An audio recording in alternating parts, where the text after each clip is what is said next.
अच्छा, शीट पे हम किसी भी जगह क्लिक करें तो ये आपको एक बॉक्स नज़र आएगा और इसमें ये काफ़ी सारी ये जो आपको लाइंस बॉक्सेस छोटे छोटे हल्के कलर के नज़र आ रहे हैं।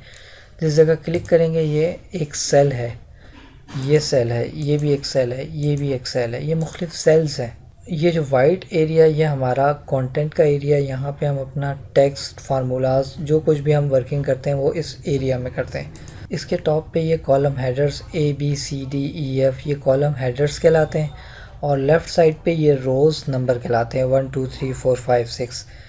किसी पूरे कॉलम को आपने सेलेक्ट करना हो, इस तरह हेडर पे क्लिक करेंगे पूरा कॉलम सेलेक्ट हो जाएगा, ये बिल्कुल नीचे तक जहाँ तक ये शीट चल रही है। सेम इसी तरह रो पे क्लिक करेंगे तो ये रो सेलेक्ट हो जाएगी।